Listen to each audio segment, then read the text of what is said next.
Tava Kathamritam Tapta Jivanam Kavibiriditam Kalmashapaham Shravanamangalam Srimadaatatam Bhuiganantiye Bhurida Janaha. Good evening, everyone. Welcome to our class on the Gospel of Sri Ramakrishna. For the past few classes, we've been discussing Sri Ramakrishna's visit to the great Pandit Ishwar Chandra Bidyasagar, who was very well known at the time in Bengal.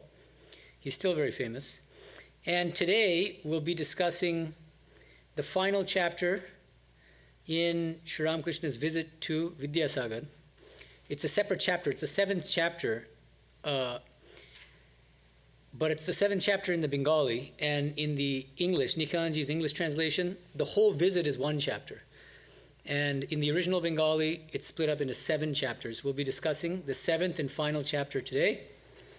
And just a heads up, our next gospel class will be a long time from now, Wednesday, July 31st. 5 or 6 weeks. Okay. So, let's begin. Shaptam Parichid means 7th chapter in the Bengali, and M, as usual, gives his chapters titles, and I think this title is very expressive. Thakur Ahetuk Kripasindhu. Sri Ramakrishna is a boundless ocean of grace. And that's why I titled today's class Sri Ramakrishna's Boundless Grace. And we'll see in what's the context in which M is saying this. It's quite interesting, actually. So I've divided the chapter into 3 sections. So I'll read the first part first, and then we'll talk, and then we'll go to the second part. Okay. In silent wonder, they all sat listening to the Master's words. It seemed to them that the goddess of wisdom herself, seated on Sri Ramakrishna's tongue, was addressing these words not merely to Vidyasagar, but to all humanity for its good. It was nearly 9 o'clock in the evening. The Master was about to leave. Master, to Vidyasagar with a smile. The words I have spoken are really superfluous. You know all this. You simply are not conscious of it. There are countless gems in the coffers of Varuna, but he himself is not aware of them. Vidyasagar, with a smile. You may say as you like. Master, smiling. Oh yes, there are many wealthy people who don't know the names of all their servants and are even unaware of many of the precious things in their houses. All laugh. So let's pause here first. So Sri Ramakrishna has just been giving some very lofty spiritual and philosophical teachings to Vidyasagar, which we talked about last time, and they all sit sort of awestruck and amazed. But then, as I just read, Sri Ramakrishna tells him something quite interesting, and I think it's worth thinking about, and I think that there's a lot of philosophical significance in what Sri Ramakrishna is saying. He's saying, you know all this, he's telling Vidyasagar. You already have spiritual knowledge. You simply aren't conscious of it. Actually, the Bengali here is, Bola bahullo apni shob janen tobe khobor nai. Means like, you already know everything, but you're just not aware of the fact that you know everything. It might sound paradoxical. What does it mean to know something if you don't know that you know? And there's a lot of philosophical discussion of this, actually, in the field of epistemology. But the reason why I think it's relevant for us as spiritual aspirants and in our tradition is that at least one scholar, but there are other scholars who have made similar criticisms. One scholar named Anantarand Rambachan, who's a scholar based in St. Olaf College in Minnesota, he wrote a book a few decades ago called The Limits of Scripture, Swami Vivekananda's reinterpretation of the Vedas. And the whole book is a kind of criticism of Swami Vivekananda's Vedantic philosophy. And Rambachan criticizes Swami Vivekananda's Vedantic philosophy from the standpoint of Shankara's classical Advaita Vedanta, and arguing that Shankara's Advaita Vedanta philosophy is more coherent and more logical than Swami Vivekananda's, and that Swamiji makes mistakes when he deviates from Shankara's philosophy. It's quite an interesting book, and it's worth reading. But the reason why it's relevant to us now is because one of Rambachan's main criticisms of Swami Vivekananda is that, anybody who's studied some of Swami Vivekananda will know this, one of his main teachings is that all of the 4 yogas are equally capable of taking us to the highest goal of liberation. He says each of the 4 yogas is a direct and independent means to moksha, liberation. And Ramachan says it's great, all well and good to say that, but what's your justification for it? And he says, by contrast, Ramachan says, Shankara gives a beautiful justification for explaining why Jnana Yoga alone is a direct path to knowledge of Brahman. What's Shankara's justification? Very simple. Our problem is ignorance. What's the solution? Knowledge. How do we get knowledge? Through Jnana Yoga, the path of knowledge. Through the path of Jnana Yoga, which is hearing the great Mahavakyas, you are Brahman, or I am Brahman, from a guru, reflecting on those teachings and then internalizing those teachings, what happens? You remove your ignorance by gaining knowledge of Brahman. That's the mechanism by which Jnana Yoga, the path of knowledge, leads to knowledge of Brahman. And Ramachan says, Swami Vivekananda does not explain how the other 3 yogas, Bhakti Yoga, Karma Yoga, and Raja Yoga, can equally take us directly to liberation. That's Ramachan's criticism. How? How by realizing the personal God? Let's say with Bhakti Yoga. Ramachan says, great, so I've realized Christ, or I've realized Vishnu, or I've realized Krishna.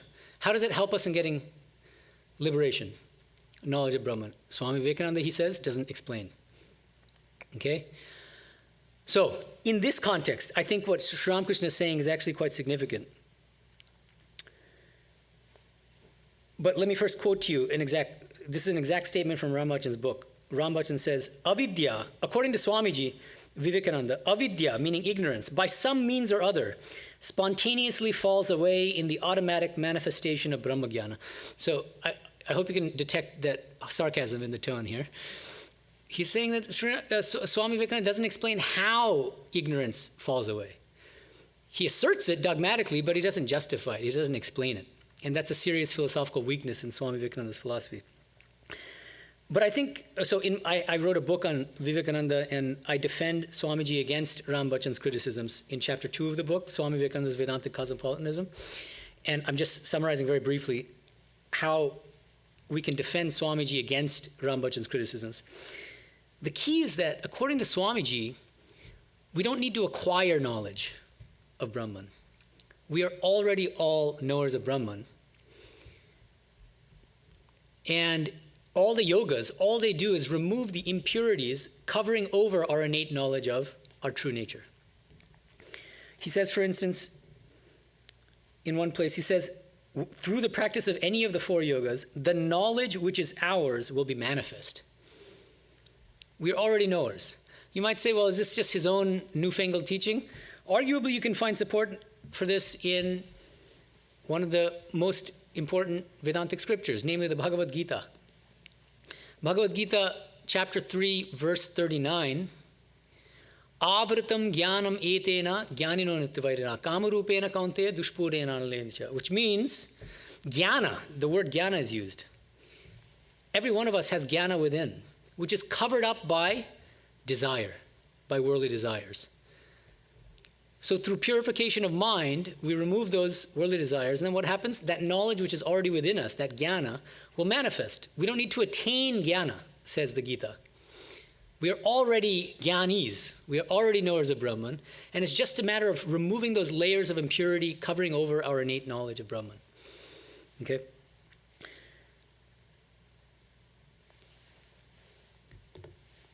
So I think now Sri Ramakrishna is kind of saying something very deep.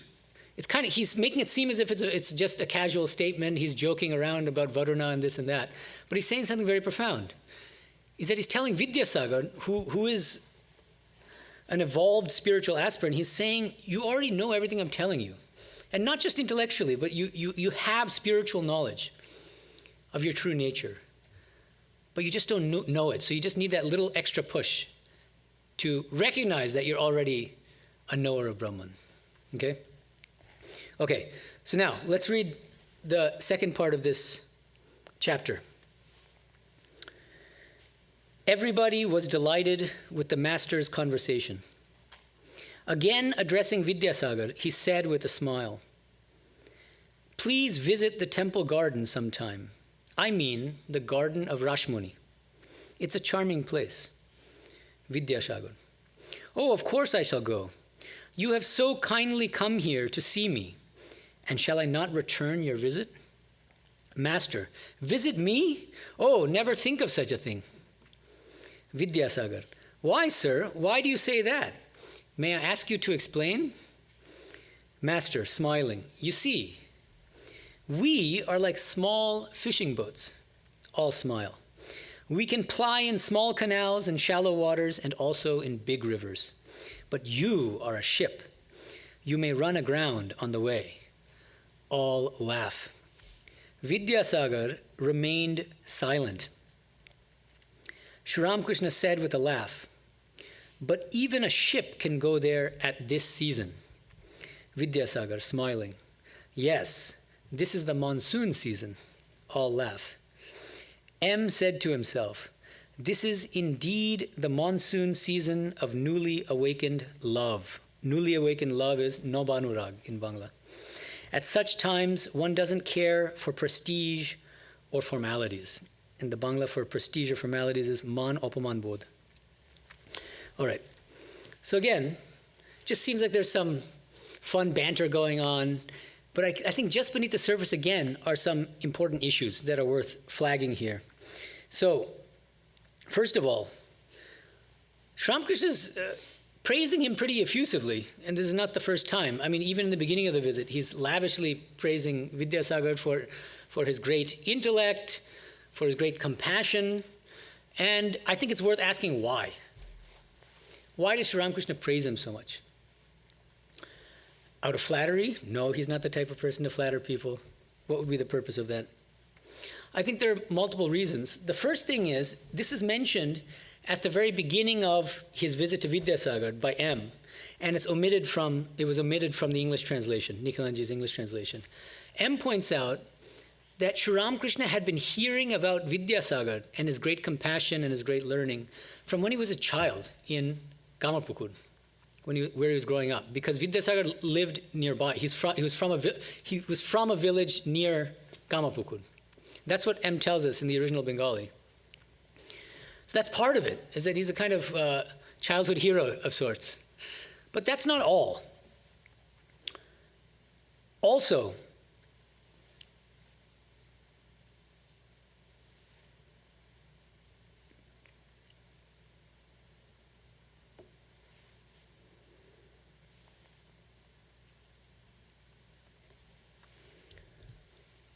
let me tell you one more thing here. Vidyasagar, so in another place in the Gospel, I think we talked about this in an earlier class, M tells Sri Ramakrishna that Vidyasagar was kind of skeptical of God, that he's an agnostic bordering on atheism, and it has to do with the problem of evil. And Vidyasagar tells M, in a moment of pique, Genghis Khan, whom we all know, had 100,000 prisoners. And his attendant came up to him and said, "What do we do with these prisoners? Because we can't afford to feed them." And so he said, "Oh, in that case, kill them all." So he does. He orders them to be killed, and they're all killed, 100,000 prisoners. And Vidyasagar says, didn't God see this? If God is omniscient, he would have seen it. If God is omnipotent, he could have prevented it from happening. And if God is loving, he should have prevented it from happening. You see, all these are the attributes of God: omniscience, omnipotence, and perfectly loving.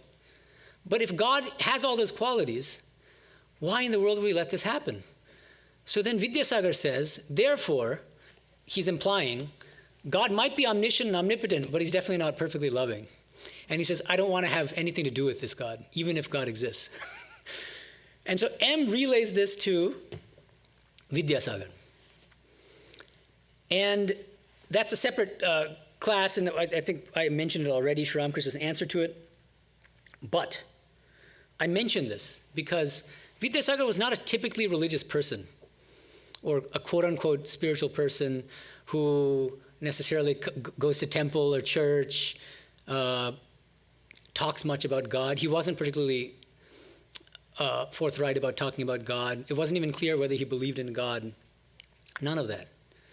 So why did Sri Ramakrishna seek him out and visit him in his own place, spend so much time with him, and not just that, praise him so highly, and say things like, in the previous class, we talked about how one of the things he said is that, he said that you have God within, and there's just a very thin layer of dirt covering over that knowledge.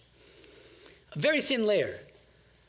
And most of us have much thicker layers, but he recognized that in Vidyasagar, there's only a very thin layer of dirt covering over that spiritual knowledge. So I think this is important too, for a number of reasons. And this is one of the great things about Vedanta. It's the opposite of fundamentalist religion, right? Fundamentalist religions say, believe in what we tell you, otherwise you're going to hell. A lot of these religions say that. Vedanta says, we don't even care what you believe.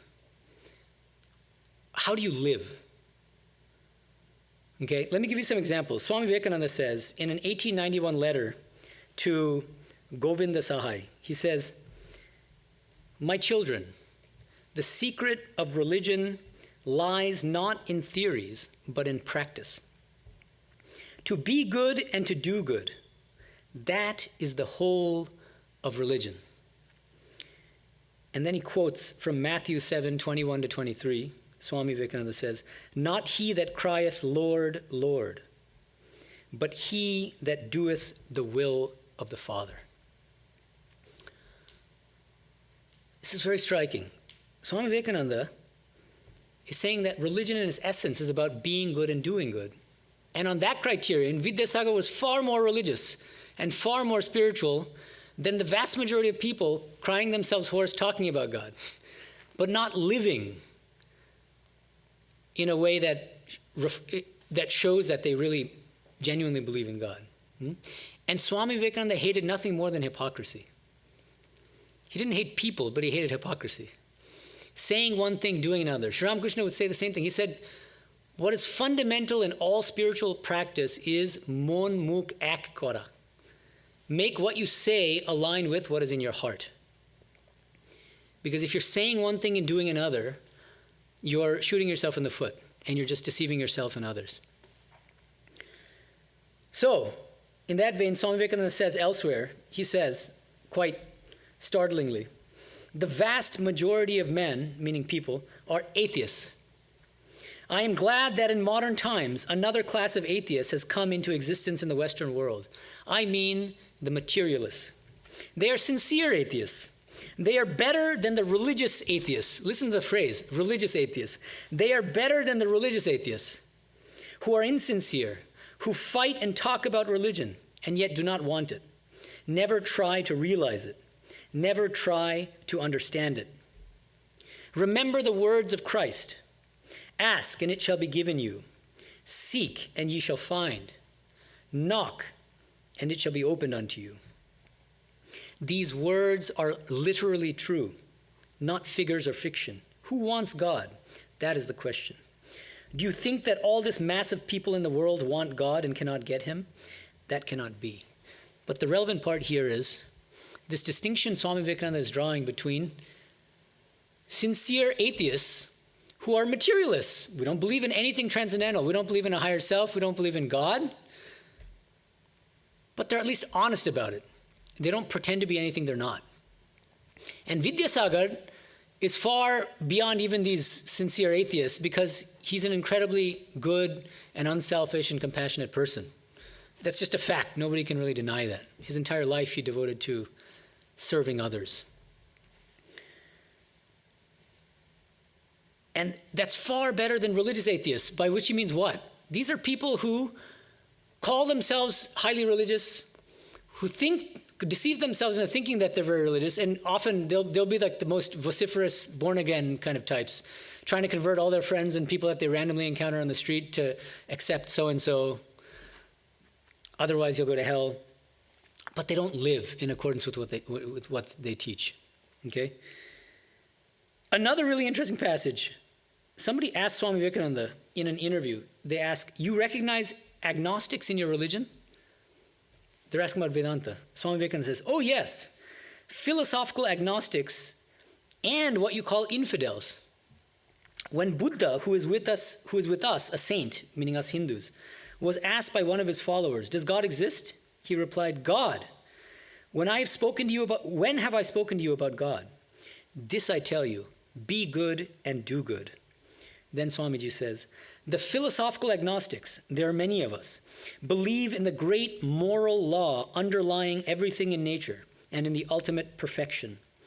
All the creeds which are accepted by all people are but the endeavors of humanity to realize that infinity of self which lies in the great future. So this is also very interesting. He's saying that Buddha himself was agnostic, more or less, about God. He said, don't worry yourself about whether God exists or not. That's not the important thing. But be good and do good. This is at least Swami Vivekananda's interpretation of the essence of Buddha's teachings. And he says that even a philosophical agnostic, if you be good, if you are good and you do good, you are going to be far more religious and spiritual than people who say that they believe in God but are not behaving as well as they should be, who are not as unselfish as they should be. And so with regard to Sri Ramakrishna, in a number of places in the Gospel, Sri Ramakrishna distinguishes three kinds of bhakta. And also, in other places, he distinguishes three types of people using the same framework, the framework of the three gunas: sattva, rajas, and tamas. Okay? So let's start by talking about, he says, people in the world. He's not even talking about spiritual people, religious people. He just says people in the world can be divided into three categories. Worldly people, you can even call them. People in the world who don't necessarily believe in God or anything. He says, the sattvika person, he says, do you know what a worldly person endowed with sattva is like? Perhaps his house is in a dilapidated condition, here and there. He doesn't care to repair it. The worship hall may be strewn with pigeon droppings, and the courtyard covered with moss, but he pays no attention to these things. The furniture of the house may be old. He doesn't think of polishing it and making it look neat. He doesn't care for dress at all. Anything is good enough for him. But the man himself is very gentle, quiet, kind, and humble. He doesn't injure anyone. This is quite a striking psychological profile of what he calls a sattvika person. Note, not a sattvika spiritual aspirant or anything like that. A sattvika person. Somebody who doesn't have much self-consciousness, is sort of humble and compassionate by nature. Doesn't even think about what he or she is wearing. Doesn't have much body consciousness. And they're basically just good people, even though they're not overtly religious in any way. So what I would suggest is that Sri Ramakrishna would characterize Vidyasagar as a sattvika person. Sattvika person. And now, let's bring in the other classification, the three kinds of bhakta. Sri Ramakrishna says, the sattvika bhakta is a person who, in the middle of the night, when everybody else is sleeping, inside his or her mosquito net, will be engaging almost the whole night in spiritual practices, quietly, without anyone knowing. And might wake up late. People might criticize him in the morning, saying, you're a lazy bum, why are you sleeping so much? And he won't say anything, and he won't give a hint that he was engaging in spiritual practices. Sattvika bhakta. No showing off at all. Because you don't throw pearls before swine. Rajasika bhakta, Sri Ramakrishna says, by contrast, is somebody who, in the middle of a large assembly, will pray to God very sort of ostentatiously in order to attract the attention of other people. And Sri Ramakrishna will add a nice detail that he wears a japamala, a necklace of rosary beads, strewn with gems, sparkling gems, to attract more attention, and wear silken religious garb, again, to attract people's attention. So, using Sri Ramakrishna's categories, what I would suggest is, Sri Ramakrishna would say, the sattvika person, who doesn't even necessarily believe in God, is far more spiritually evolved and closer to God than the Rajasika Bhakta.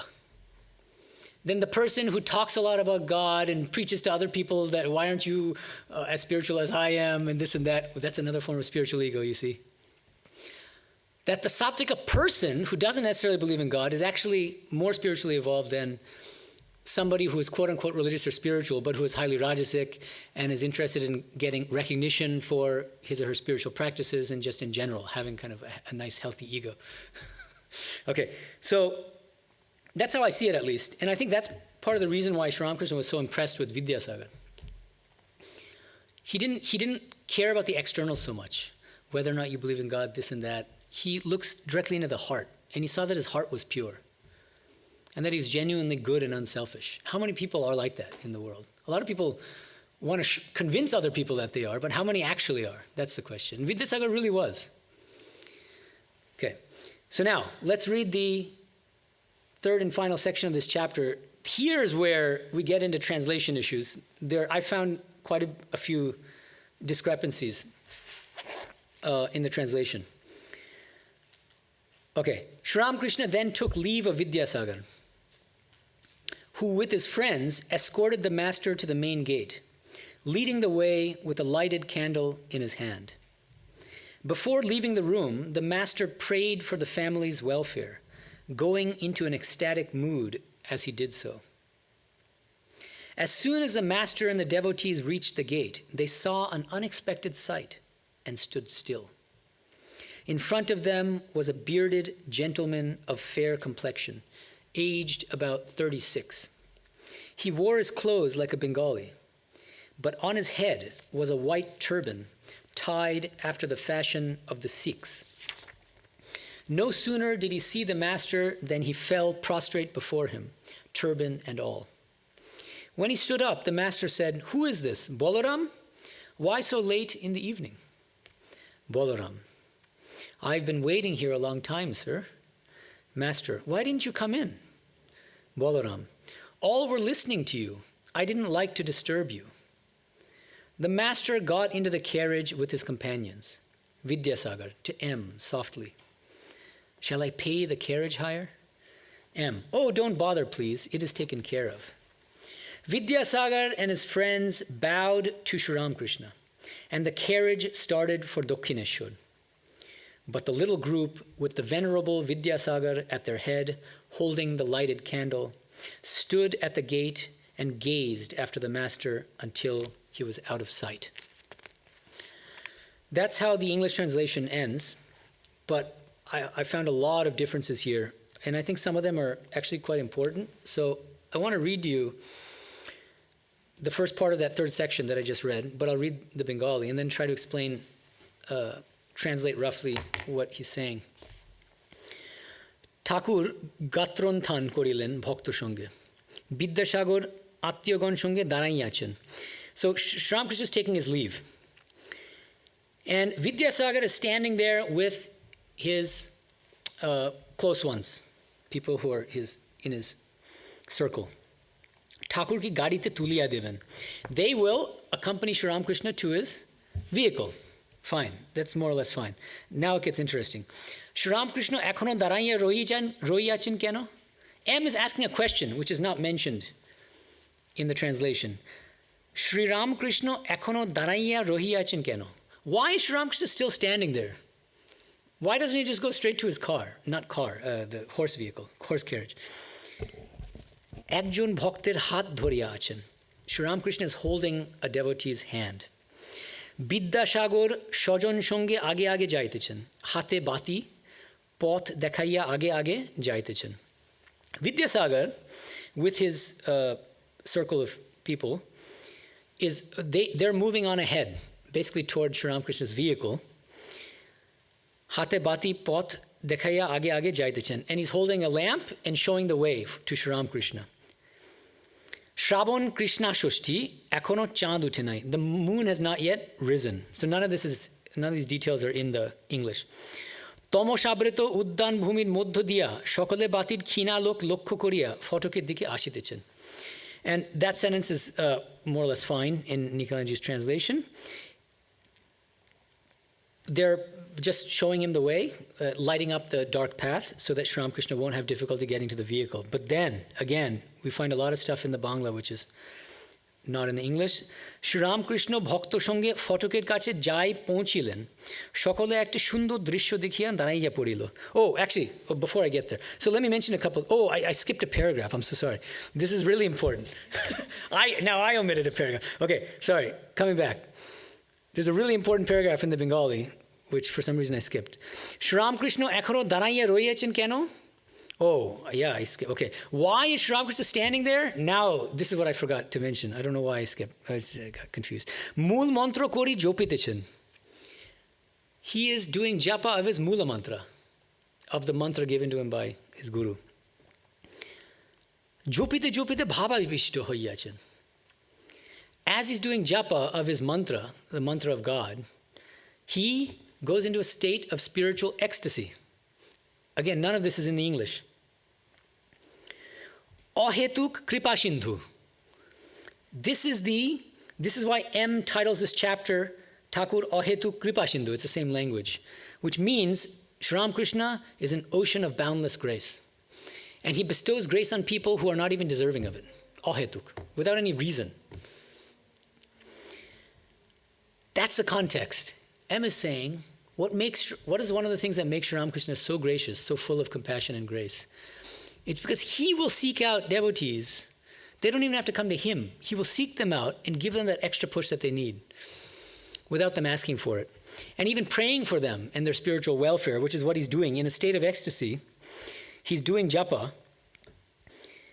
And then M says, বুঝি যাইবার সময় মহাত্মা বিদ্যাসাগরের আধ্যাত্মিক মঙ্গলের জন্য মার কাছে প্রার্থনা করিতেছেন.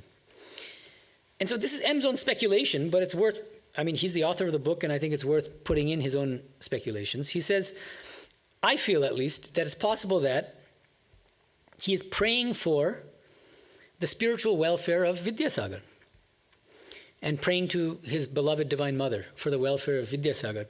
And just coming back to Niklananji, because he doesn't mention anything about doing japa. And another discrepancy is, Niklananji writes, before leaving the room, the master prayed for the family's welfare. That's not in the Bangla. He's praying for the spiritual welfare, at least M suggests. He's praying for the spiritual welfare of Vidyasagar alone, Vidyasagar himself. He's very much focused on Vidyasagar. Okay.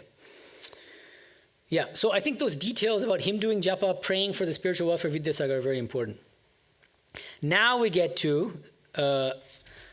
not the last paragraph, but the next paragraph in Bangla, which I skipped to by accident, which confused everything. Anyway, here, a tiny little thing before I get to more serious discrepancies. So the English says, as soon as the master and the devotees reached the gate, they saw an unexpected sight and stood still. But the language here is, সকলে একটি সুন্দর দৃশ্য দেখিয়া দাঁড়াইয়া পড়িল. They saw a সুন্দর দৃশ্য. They saw a beautiful sight, actually. Really, it's beautiful, not unexpected. What's so beautiful? There's a bearded gentleman, and M is like narrating this very dramatically so that you don't know who the person is until it's revealed, the great reveal comes. But he is one of the great householder devotees of Sri Ramakrishna, named Balaram, a very humble and devoted visitor of Sri Ramakrishna. And this person was just waiting outside of Vidyasagar's house for hours. And he didn't set foot inside. And he's wearing this little turban, simple clothes. And I'll mention a couple omissions here which I think are relevant. So Balaram says, I've been waiting here a long time, sir. But in the Bangla, it's Balaram, Shohashe. আমি অনেকক্ষণ এসেছি এখানে দাঁড়িয়েছিলাম. Shohashe. The word shohashe means smiling.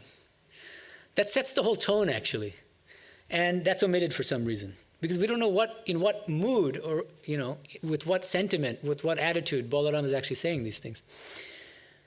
And then Master says, why didn't you come in? And Balaram says, all were listening to you. I didn't like to disturb you. That's the English. And immediately after that, in the original Bangla, comes another phrase, a sentence, which is entirely omitted. Ei bolia Balaram hashite lagilen. And again, it says, having said this, he smiles again. So this idea that Balaram is actually a very devoted person who's also, he has a very special kind of relationship with Sri Ramakrishna. I think that's implied in the way that he's smiling and has a very intimate kind of relationship with him. And then finally, the very end of the chapter of his entire visit to Vidyasagar, there are also some missing lines. And let me just read to you the last few lines of the original Bengali. Ekhono shokole garir dike takaiya daraiya achen. So Sri Ramakrishna has entered the vehicle and is on his way, and Vidyasagar and company are sort of still looking in awe as the vehicle takes off. And then M adds, so what I find is that in numerous places where M adds his own thoughts and reflections, Nikalanji sometimes will just omit them. And this is one of those cases.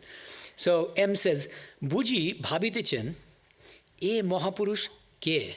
So he's speculating, why is it that these people, Vidyasagar and his family or his friends, why are they not leaving? Why are they standing there as if transfixed? And M is suggesting, maybe they're thinking, E Mahapurush ke, who is this great soul? Then, Jini Ishwarke eto bhalobashen, ar jini jivet ghore ghore ফিরছেন, আর বলছেন ঈশ্বরকে ভালোবাসায় জীবনের উদ্দেশ্য. Who is this Mahapurush, this great soul? Jini Ishwarke eto bhalobashen, this person who, what's so remarkable, what's so great about this person? This person loves God so much. Ar jini jivet ghore ghore ফিরছেন আর বলছেন, and who goes, God incarnate, going from door to door at this devotee's house and that devotee's house to do what? Ishwarke bhalobashaয় জীবনের উদ্দেশ্য, to teach them that the goal of life is to love God. It's a very beautiful way to end the whole visit to Vidyasagar. And I can see Nikalanji's idea, which is that, people are going to this text primarily for Sri Ramakrishna's teachings, and who particularly cares about M's reflections about it? But I think that as the author of the book, he's entitled to his own thoughts, and we don't have to accept what he says, but it's certainly worth thinking about what he's saying, because he had so much intimate contact with Sri Ramakrishna.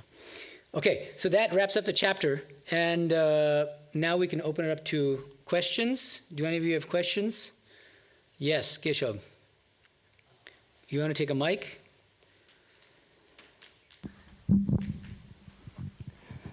So, Tagore says, visit me, never think of such a thing. Vis-a-vis? Visit me. Oh, visit me. Never think of such a thing. Who does Tagore want Vidyasagar to visit? You didn't get the whole analogy? Maybe I should have explained that. Well, the whole metaphor of you are a giant ship.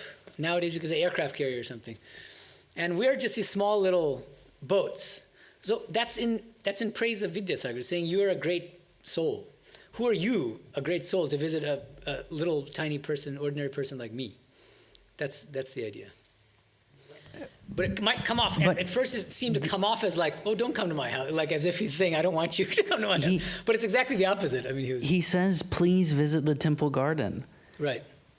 Come, don't visit me, but come. Right. Isn't there someone that he wants him to visit? Oh, I see. You're saying come to Kali or something? Is that the... That's what makes sense to me. It seems like he's saying, it seems like he's describing Vidyasagar as the giant boat. And then Kali is who he wants him to come visit, God. And then Ramakrishna's kind of likening himself to a monsoon. Isn't that something? Sri Ramakrishna? Yeah. No, well, that's not how I see it. Okay, first of all... He's saying visit now. Well, okay, so let's see. First of all, temple garden. He doesn't say visit my mother Kali. Oh, well. He says visit the temple garden. And I think the reason is he recognized that he's not a particularly religious person in that way. So it's not going to attract him to say, come visit Kali. And Vidyasagar will be thinking like, why do I want to see that six-armed, black lady? And so, yeah, that's not the way to win his heart. He says, it's a charming little garden we have over here. You might like it. That might be a lure to get him to visit mother. That's certainly possible. And then the monsoon season, it's a joke. It's a pun which is lost in the English translation. But the whole point is, in the monsoon season, the water level is so high that even a large ship can pass through even the tricky areas because there's a huge amount of water. It gets riskier when there's less water. And so I don't think it would be right to say that, I mean, one could argue, I mean, from a devotional standpoint, that the monsoon season is Sri Ramakrishna, the advent of the Ramakrishna incarnation or something, but okay, all right. I'll wait for that article to come out. Okay, thank you. And other questions? I'm checking whether we have online questions. We do have some online questions. Okay, so let me answer. I'll try to answer some of them. Vedantan asks, Pranam Maharaj, is japa of the name of one's Ishta Devata, such as Ma Kali, like Joy Ma Kali, less effective in getting spiritual grace than mantra given by a guru during initiation? I'm not entirely sure what the question is, because who decides who your Ishta Devata is? I think the contrast would be between somebody who just decides my Ishta Devata is Ma Kali, and I'm going to just repeat a mantra that I've learned of Ma Kali's, but not learning it from a guru maybe. And by contrast, getting a mantra from a guru, and he's asking, is one more effective than the other, getting it from the guru? I think in general, the answer is yes, but it depends on many different things and their individual contexts. And the fundamental thing, as Sri Ramakrishna used to say, is vyakulata. What's the attitude? What's the feeling with which you are taking God's name? And if you are repeating God's name with sincerity and longing, regardless of whether so-and-so gave it to you, that will be much more potent and powerful than mechanically repeating God's name that was given to you by even a very highly evolved, maybe even enlightened soul. So always keep that in mind. At the same time, other things being equal, like assume the same level of longing and all that in both cases, then yes, it's better to get the mantra from a qualified guru. Partly because, one of the dangers in just like choosing your own mantra and doing it is, there's a real danger of after a few months, you're like, this isn't working. And then you like go to the next temple and you get another mantra you get a second mantra.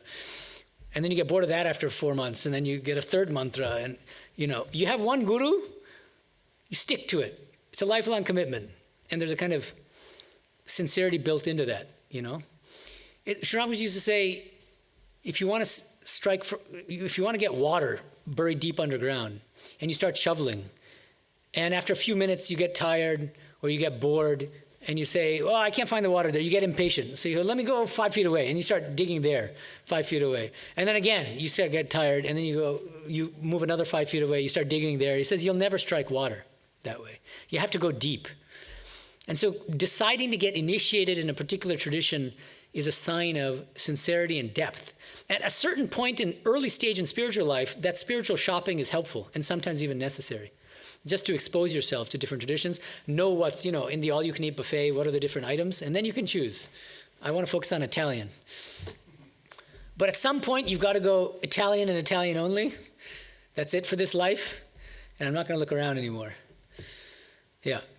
Another question. Swamiji said once that Ramakrishna taught Narada's bhakti, dualism, to masses who are incapable of taking any high instruction, but taught him, meaning Swamiji, Advaitism, who was dualist before. Doesn't this create a hierarchy? I think that's a good question. Swamiji did say this. I don't know if it's exactly in those words, but he basically said, as a rule, Sri Ramakrishna Thakur taught dualism to most people, but he taught Advaitism to me. You could read a hierarchy into it if you think that Swami Vivekananda is saying, I'm so great, I'm greater than these other people, therefore he taught me the highest truth. But I think one need not. And I think that, in fact, what Swamiji is saying is perfectly consistent with what Sri Ramakrishna says throughout the gospel, which is that Advaita is just as much a path as bhakti, or karma yoga, or raja yoga. But the path of knowledge is much more difficult for the vast majority of people. You might ask why. The reason is the vast majority of people are too body conscious, to practice Jnana Yoga effectively. Because so long as you have body consciousness, you're not going to be able to tell yourself you're the Atman. You can tell yourself and you can tell others, but can you believe it? And can you really live it? Sri Ramakrishna's answer is no. And so he saw in Naren, the future Swami Vivekananda, he saw something. He said, the first time I saw him, I saw his hair was unkempt, he had soiled clothes, and he said, he was almost completely devoid of body consciousness. He said, I've never seen anyone like this. So he recognized immediately that he was fit. He's one of the few people he had ever encountered who was genuinely eligible to practice Jnana Yoga and make progress on that path. I think another way of putting this, of framing this question about hierarchy is, in a number of places, if you study the complete works of Swami Vivekananda, you'll find him talking about 3 stages of Vedanta. Dvaita, dualism, leading to Vishishtadvaita, qualified non-dualism, finally culminating in Advaita, radical non-dualism of Shankara. And Swami Vivekananda will often talk as if dualism and qualified non-dualism are really stepping stones toward, lower stages culminating in the highest culminating stage of Advaita. So there does seem to be a hierarchy. And in my work, in my book on Vivekananda, what I say is we have to be nuanced about this. And we have to distinguish between his teachings on the harmony of religions and his teachings on Vedanta. Now, when he talks about the harmony of religions, his views actually evolved in the course of the 1890s. This is my suggestion in chapter 3 of my book. You can look at it for details. And what I suggest is, for a brief 9 to 10 month period, from 1894 to middle of 1895, he teaches the harmony of religions based on these three stages of Vedanta. He says, for instance, in a letter to, I think it was Alasinga Perumal, he says, all the religions can be explained based on Vedanta. Because see, all of the theistic religions, any religion that believes in a personal God, corresponds to dualism, or at best, qualified non-dualism. And Advaita and Buddhism correspond to Advaita, the highest stage. And so see, everything is harmonious. They can all fit into my hierarchical framework of Dvaita, Vishtadvaita, Advaita. Isn't that great? It's not as great as it could be, in my opinion. And I think Swamiji himself recognized that by 1896, because the problem is you're putting theistic religions on a lower footing. And even he himself says in one of his lectures, this is a lecture on his own beloved master Sri Ramakrishna, he says, we don't want to harmonize, this is in 1896 now, notice, he says, we don't want to harmonize the world religions in a patronizing way. He uses the word patronizing by saying, oh yes, we are the fulfillment of things, and you guys are kind of preparatory stages on the way to us. You're at the base camp of Mount Everest, we're looking down at you from a peak. He says, we don't want to harmonize in that way because that's condescending and that's patronizing. So what I suggest is, Swamiji, I see this as a kind of auto-critique. He recognizes that his own attempt to harmonize the world religions earlier by bringing in the 3 stages of Vedanta, dualism, qualified non-dualism, and Advaita, was patronizing. And that he changes the basis, starting in 1896, he changes the foundations of his harmony of religions. So starting in 1896 all the way to the end of his life, what I see him teaching consistently is the following. He says, each of the world religions corresponds to one or more of the 4 yogas. Karma Yoga, Jnana Yoga, Bhakti Yoga, Raja Yoga. Then he says, each of these 4 yogas is a direct path to liberation. Therefore, each world religion is a direct path to the highest goal. See how elegant it is? And here, there's no hierarchy anymore. He's not putting bhakti paths on a lower footing than Jnana Yoga, because all of those paths are equally effective in taking us to the highest goal. So he replaces the framework of 3 stages, which is inherently hierarchical and patronizing, with the egalitarian framework of the 4 yogas, each of the 4 yogas being equally effective in leading to the highest goal, and mapping each of the different world religions onto those 4 religions. So what I see him doing is moving away from a hierarchical model toward a more egalitarian one, based on the 4 yogas. In his teachings on the harmony of religions, at the same time, there remains, just to make things more complicated, in other places, when he's not talking about the harmony of religions, when he just is teaching Vedanta, even after 1896, he continues to teach the 3 stages of Vedanta. Dvaita, Vishtadvaita, Advaita, in 1900 you'll sometimes find him talking about it. Never in the context of the harmony of religions, but somehow in other contexts he continues to teach that doctrine. And I see it as a tension in his thinking. And that I think that if he had lived longer, he might have actually just abandoned this three-stage framework altogether. Yes, Rahul. Can you give the mic to him? Thank you.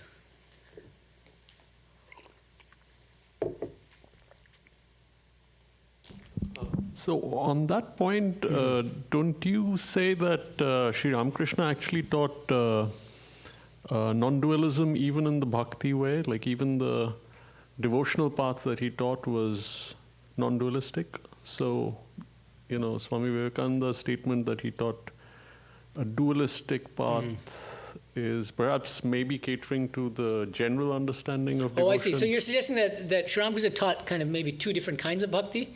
One is dualistic, the other is non-dual? I think at least what you're suggesting and what I think from things like, that Abhed kind of idea. Brahma Shakti Abhed. Brahma Shakti Abhed. Brahman and Shakti are inseparable. Yeah, so that suggests that it is non-dualistic, right? I mean, I think that's a good argument in favor of his devotional path being non-dualistic. Oh, I see. So you're saying that even in Swamiji's apparently hierarchical teaching, where dualism and Vishtadvaita are lower stages culminating in Advaita, that Advaita is not necessarily Shankara's Advaita, but could be a kind of non-dualistic bhakti that Sri Ramakrishna himself taught? Yeah, and perhaps I think he could be saying something like when you, at the level of practice, if you are praying to a personal God, it doesn't maybe make a difference whether you think about it as Brahma Shakti Abhed or you don't.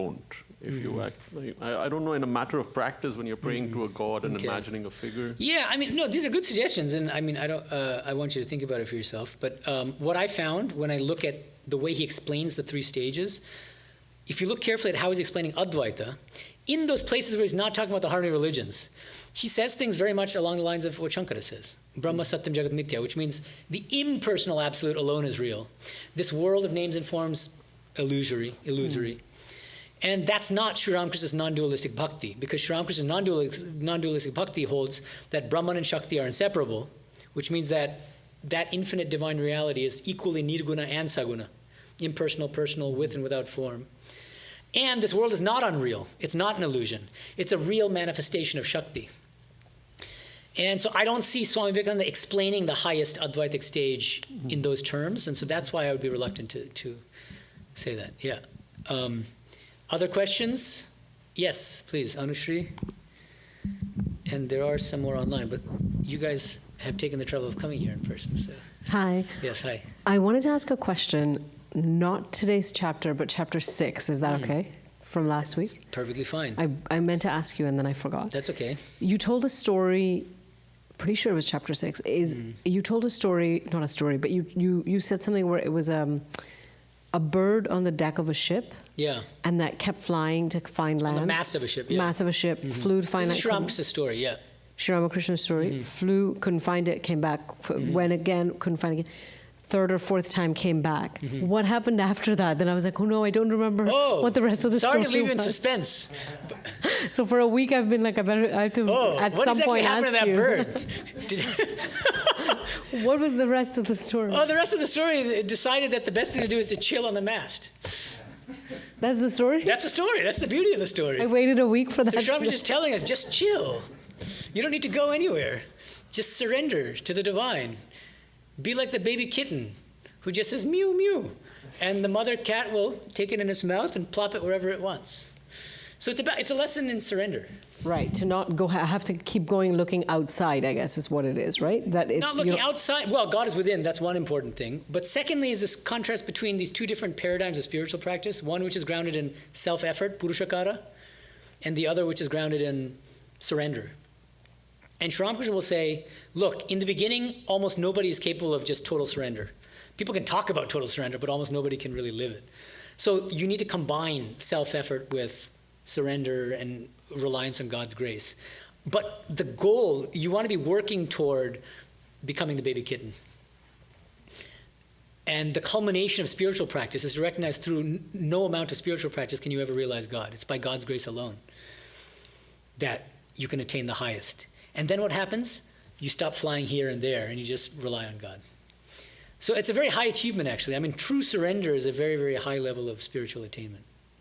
I think that's what Sri Ramakrishna says. Thank you. Thank you. Okay, other in-person questions? I'll take one online question as in-person people think about what they can ask. Beverly is asking, if everything is happening the way it is supposed to, are we actually able to be better people than we are, or does something happen when we try to be better, even if we fail? I'm wondering whether this is a question about free will. And this person may or may not have seen my talks on free will or my work on it, but my argument is that Sri Ramakrishna's view is that we in fact don't have any free will whatsoever. But there's a catch. So long as we have not realized God, we cannot help but believe that we are free. We cannot help but feel that we are morally responsible for our actions. And so even if a realized soul comes to us and says, hey, you realize that you're not free at all, even if we tried to believe it, we couldn't. The moment we got up out of our chair, we'll be doing so out of what feels to us like free will. And then Sri Ramakrishna says, therefore, the person who tries to justify their, whatever bad things they do by saying that, oh, God is doing it through me, is a liar. Because they don't really believe that God is a doer. They feel that they themselves are doing it because they feel bad about it. They feel pangs of conscience. That's the sign of moral responsibility, that feeling of moral responsibility. So long as you have that, you don't really believe that God is a doer. And when you realize God, what happens? Then you really do realize that God alone is, that we have no free will. But he says at that point, one cannot take a false step. You're incapable of committing sin because you're completely devoid of egoism and selfishness and sin. So I don't know if that answers the question, but I hope it does. Bishurup Das Sharma asks an interesting question. When Sri Ramakrishna makes analogy of big boat, gives the analogy of a big boat, comparing Vidyasagar to a giant ship, is it because he detects ego in Vidyasagar and pinches at that? That's an interesting suggestion. I mean, in the abstract, I think that's possible. He will sometimes do that. He'll test people. He'll poke at them. He tells Jodu Modlik, who is a very rich householder devotee of Sri Ramakrishna's, who would always have this entourage of people who fawned over him to enhance his own self-importance. And Sri Ramakrishna, in front of his whole entourage, tells him, why do you always have these flatterers hang out with you? And he tells an incredible story, which some of you might know, involving animals. Some of his best stories involve animals. And he says, see, there's a bull. And that bull is walking around, and there's a jackal who wants to eat the bull's testicles. And so he's trailing behind that bull, waiting for the bull to just sit down and so they could pounce. And so the bull kind of knows, and the bull is going here and there, but never quite sitting down, never allowing. And so the jackals the jackal is waiting expectantly for that moment to arise, and it never does. Ha ha ha! And Sri Ramakrishna starts laughing, making fun of, comparing his Jodu Modlik's flatterers to this jackal. And it's very funny, but poking Jodu Modlik at the same time. So really hitting everyone at one stroke. So the question here is in the context of Vidyasagar, is he doing something similar? I don't think so, because of the context. Because I think Sri Ramakrishna recognized that Vidyasagar was genuinely humble. I don't think he detected ego. I don't think there's any suggestion here that there's ego. He detected ego in other great personages, like Debendranath Tagore, the father of Rabindranath Tagore, in Bankim Chandra Chattopadhyay, Bankim, one of the great writers of Bengal. And he really gave him a nice scolding. This is also recorded in the Gospel. So there are a few people like that, Jodu Modlik, and Hazra. I don't think that's the case with Vidyasagar. That's why I'm suggesting this different kind of interpretation, which is, he's telling Vidyasagar, you are more spiritual than you think you are, than you know you are. And you're more spiritual than many people who call themselves spiritual and religious, but you just need this one extra push, and that's why I've come here. That's how I see it. Okay. Oh, Bishurup adds a follow-up. about the boat. Can it be something like small boat? Can it move around anywhere? No ego, meaning no ego. Whereas a large boat, analogous to a big ego, can get stuck. I mean, it could in the abstract, again, as I said, but I just don't think that's plausible in this context. I don't see any hint of Sri Ramakrishna poking him in that way. That's the sense I get. Maybe you guys have a different read on it. You'd have to read the Bangla to decide, look at tone, you know? Yeah. And then another follow-up. This is the person asking about the hierarchy. He says, even after May 1895, Swami Vivekananda taught hierarchy. For example, 1897, the common bases of Hinduism. He said that 3 stages of Vedanta are not contradictory as they all culminate in Tattvamasi. Exactly. That's exactly what I said, I hope. So I agree with you. And I point out there are many other lectures after 1896 where he teaches the hierarchy. But never, you'll find that the common basis of Hinduism is not teaching the harmony of religions. That's what's striking. I mean, I think I'm the first to even recognize this, that when he's teaching the harmony of religions, he moves away from the hierarchical 3 stages paradigm and moves toward this 4 yogas, which is no longer hierarchical. But that in other contexts, especially when he's just teaching about what is Vedanta, he still continues to teach this hierarchical framework of the 3 stages. And I just see it as an unresolved tension in his thinking, unless somebody can crack that nut. Okay, any last questions? There's one more. Okay, there's one more? I'd like to hear the answer to this. Okay, what is Hello, I don't know why they say hello, but hello. Is soul and consciousness the same? that? Right, Akashdeep Ghosh. Is soul and consciousness the same? Okay. The soul is conscious, is what I would say. The soul is by definition conscious. But is it the same as consciousness?